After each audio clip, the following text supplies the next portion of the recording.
아멘. 오늘 읽은 본문의 말씀은 이스라엘 백성의 요단강 도하 사건을 우리에게 말씀해 주고 있습니다. 이스라엘 백성들 이제 40년의 광야 생활 마무리했고요. 본격적으로 요단 가나안 땅 정복 전쟁을 시작하는 것을 볼 수가 있습니다.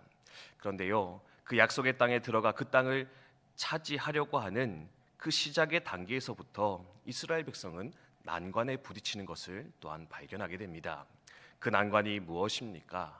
바로 우기에 너무나 크게 차고 넘쳐 흐르고 있었던 요단강, 그들을 가로막고 있던 요단강이 바로 그들이 가나안 땅 정복 전쟁 하기도 전에 만났던 큰 어려움이었음을 발견할 수 있다라는 겁니다. 지금은 요단강이 그렇게 큰 강이 아니라서 쉽게 건너갈 수 있다고 하는데요, 이때만 하더라도 우기에 이 강이 이렇게 범람하기 시작하면 어느 정도가 되었느냐, 폭은 30m에서 수백 미터까지 다다랐다고 합니다. 깊이는 3m에서 4m 정도, 그리고 유속이 아주 빠르게 흐르는 강이었는데, 결론 지어보면 어떻게 하느냐, 사람이 들어가서 편안하게 건너갈 수 있는 그런 강은 아니었다라는 것. 특별히 이 이스라엘의 무리 가운데는 여성도 있었고 어린아이들도 있었습니다. 200만 명의 수많은 사람들이 사실은 그냥 인력으로서는 건너가기 힘든 강이 바로 요단강이었는데, 그 가나안 땅 들어가기도 전에 그 요단의 강이 그들을 가로막아 세우는 것을 경험하였다라는 겁니다. 이 상황 보면서 조금 비슷한 상황을 한 번 더 생각하게 되는데요, 어떤 상황이었느냐, 바로 출애굽기에 나오는 출애굽 1세대들이 경험했던 상황과 이 상황이 매우 유사한 것을 보게 됩니다. 애굽에서 종노릇 하다가 기적적으로 출애굽했습니다. 이제 가나안 땅으로 출발해야 되는데 이스라엘 백성들 가장 먼저 만났던 것이 무엇입니까?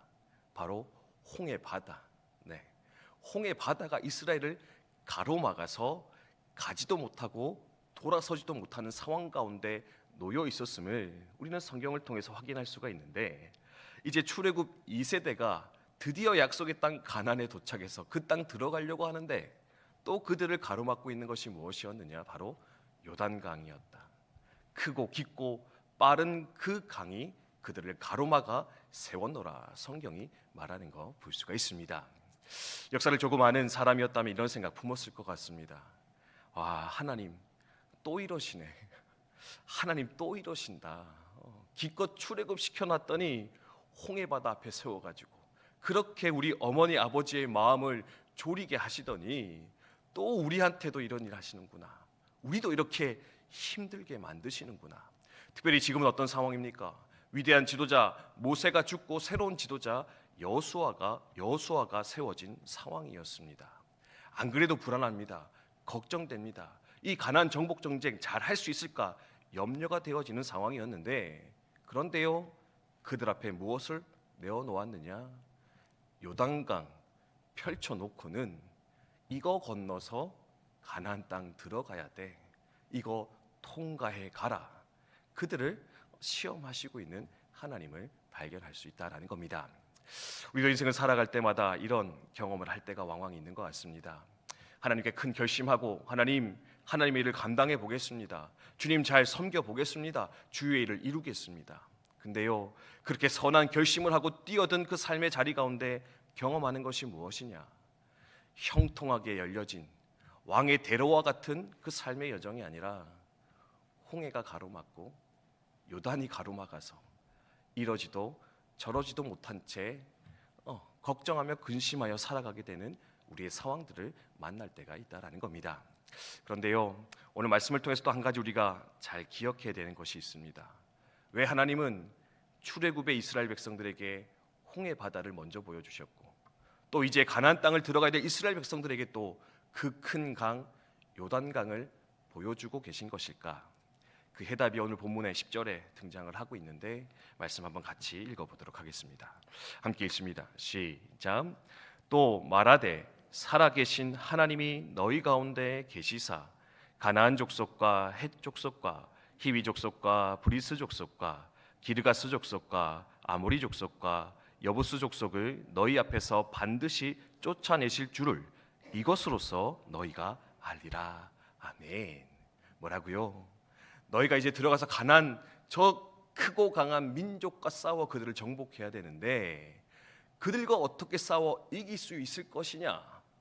내가 증거를 보여주겠다. 그 증거가 무엇이냐? 바로 요단강을 건너가게 함으로써, 요단강을 통과하게 함으로써, 너희가 불가능하다 생각하던 이 강을 너희가 통과하여 지나갔을 때 비로소 그 요단강 도하의 사건을 통해서 하나님 살아계시는구나, 하나님 우리와 함께 하시는구나, 그런데 그 하나님이 참으로 능력의 하나님이시구나.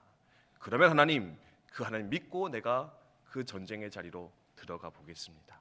이 전쟁을 싸워 이겨 보겠습니다 라고 하는 강한 믿음이 그들 가운데 이루어지게 될 것인데, 이것은 그들의 마음을 무너지게 하기 위함이 아니라, 그 마음이 두려움으로 채워지게 하기 위함이 아니라 도리어 믿음으로 가득 채워지게 하기 위한 하나님의 은혜의 자리, 축복의 통로였음을 가르치며 도전하는 것을 볼 수 있다는 겁니다.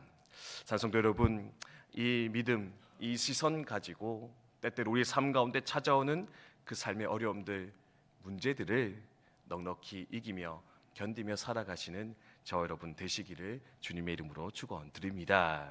제가 좋아하는 표현 중에 걸림돌 아니라 디딤돌이 되게 해 주시옵소서. 걸림돌이 변하여 디딤돌 되게 해 주시옵소서. 내 인생을 걸려 넘어지게 하는 것이 아니라 도리어 하나님을 향해 더 크게 도약할 수 있는 디딤돌의 역사가, 하나님 내가 만나는 그 삶의 문제들, 어려움들 되게 해 주십시오. 늘 그렇게 기도하며 하나님께 바라며 살아갈 때가 많이 있는데, 여러분 장애물이 찾아옵니까? 걸림돌이 왔다 생각됩니까? 아니요. 하나님 이것을 통해서 나로 하여금 하나님을 향해 더 크게 도약하게 하겠구나, 하나님께 더 가까이 나아가게 하시겠구나, 하나님 또 내게 믿음 주시는구나, 그렇게 기대하시며 소망하시며 그 삶의 문제들을 만나고 해결해 나아가시는 저 여러분이 되셨으면 좋겠습니다. 사실 저도 최근에 또 이 은혜를 경험했었는데요. 우리 지난주에 재직 우리 임명했었는데, 우리 교회 교인분들은 아시겠지만 저희 교회 13개의 부서가 있는데 12개 부서장만 이렇게 선임이 됐습니다. 임명이 됐었는데 한 개 부서가 비어진 데가 뭐냐면 여정도 회장님 자리였습니다. 네, 아시겠지만 교회에서 제일 중요한 자리 중 하나가 이렇게 여전도 회장님 자리거든요. 회장님 없으면 저도 아무것도 못합니다. 근데 2월달 초부터 해서 이렇게 계속 요청하고 부탁드리고 해서 이렇게 선임을 해 나갔었는데, 다른 자리는 다 그래도 채워졌는데 이 여전도 회장님 자리가 안 채워지더라고요. 그래서 사실은 지난주 화요일 제가 한국 군중 목사단 수련회 가기 전까지도 안 돼가지고 이 문제로 인해 제 호흡이 제대로 되지 않는 마음의 짓눌림과 고통과 이 세워지지 않으면 이 한 해 운영과 이 성도들의 비난을 어떻게 견뎌야 될까, 이 목사가 무능해서 여전도 회장님도 못 세운다 할까봐 제가 되게 많이 걱정하면서 갔었거든요.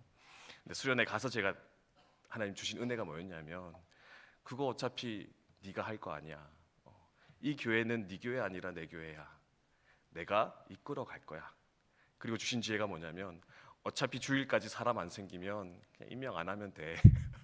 그리고 기다려봐라. 안 되면 역할 분담해서 가자. 이제 그런 마음 주시더라고요. 수련회 가서 제가 제일 크게 받았던 은혜가 뭐냐면, 하나님 감사합니다. 내게 아니군요. 하나님 하시겠군요. 다시금 기다려봐라. 메시지 주셨었는데, 그래서 이제 전임 여전도 회장님께 그렇게 말씀드리고 양해 구하고 임명은 못할 것 같습니다. 근데 수요일날 구역장 모임 있으니까 그때까지만 기다려 보겠습니다. 그래서 저는 이제 홍해 앞에 선 모세의 마음으로, 잽도 안 되지만 홍해 앞에 선 여호수아의 마음으로 이렇게 잠깐 기다리면서 있었는데, 감사하게도 이제 수요일 되기 전 화요일 날 이렇게 자원자분이 나오셨습니다. 누구냐면 여기 반주하시는 집사님이신데, 목사님 불쌍해가지고 목사님 어떻게 저렇게 계속 연락했는데 못 세우니까 마음이 얼마나 불편하실까, 저의 이웃 되어주기를 선택하셔가지고 이제 결정을 했었는데, 근데 저도 이거 경험하면서 그런 생각 들더라고요. 참 얄궂다. 매년마다 작년에도 그랬고 올해도 그랬고 구역장 세울 때도 그렇고 임원단 세울 때도 그렇고, 하나님 그냥 시원하게 주시면 되지 왜 이렇게 시간을 끄십니까? 왜 이렇게 사람 마음을 졸이십니까? 어렵게 하십니까? 불평의 마음도 들었었는데요. 근데 끊임없이 기도하고 말씀 보고 묵상하면서 드는 생각은 뭐냐? 아, 그렇구나. 이 시간이 결국에는 또 나를 위한, 나를 훈련시키시는, 나를 하나님의 사람으로 사역자로 만드시는 은혜의 현장이었구나. 다시금 돌아보며 생각하게 되었던 것 같습니다. 사실 뭐 회장님 세우는 게 문제겠습니까? 목회를 하다 보면, 인생 살아가다 보면 더 큰 문제를 만날 때가 있습니다. 더 어려움 만나서 시적할 때가 있겠지요. 근데요, 그럴 때마다 필요한 것이 무엇이냐? 눈에 보이는 것 보면서 판단하는 게 아니라, 눈에 보이는 현상만을 바라보며 흔들리며 치우치는 것이 아니라, 그때마다도 여전히 깨어서 하나님 바라보고 하나님 믿고 신뢰하며 하나님 의지하여 나아가는 것이 바로 성도의 삶이요 사역자의 인생일 것인데, 그 길 잘 걸어가기 하기 위해서 하나님은 끊임없이 이렇게 때로 내 인생의 요단강을 허락하셔서, 홍해를 허락하셔서 하나님이 여전히 우리와 함께 하심을, 그분의 능력이 많으심을, 그래서 우리로 하여금 넘어지지 않도록 이끌어 가실 것임을 우리에게 보이시며 가르쳐 주시는 은혜의 하나님이시구나 돌아보며 생각할 수 있었다라는 겁니다. 성도 여러분, 오늘도 우리와 함께 하시고 우리의 삶 가운데 요단에 길을 내시고 우리의 인생을 끝까지 지키시고 보호하시는 그 하나님의 은혜를 바라며 소망하며 살아가시는 저 여러분 되시기를 주님의 이름으로 축원드립니다. 때때로 더디 열릴 수 있습니다. 너무 늦게 열린다 생각들지도 모르겠습니다. 하나님 반드시 그 길을 여시고 여러분을 붙들어 약속의 땅 가나안으로 들어가게 만들어 주실 것인데, 그 하나님 신뢰하며 의지하며 살아내시는 저와 여러분 오늘 하루 되시기를 주님의 이름으로 축원드립니다. 주신 말씀 기억하며 함께 기도하도록 하겠습니다.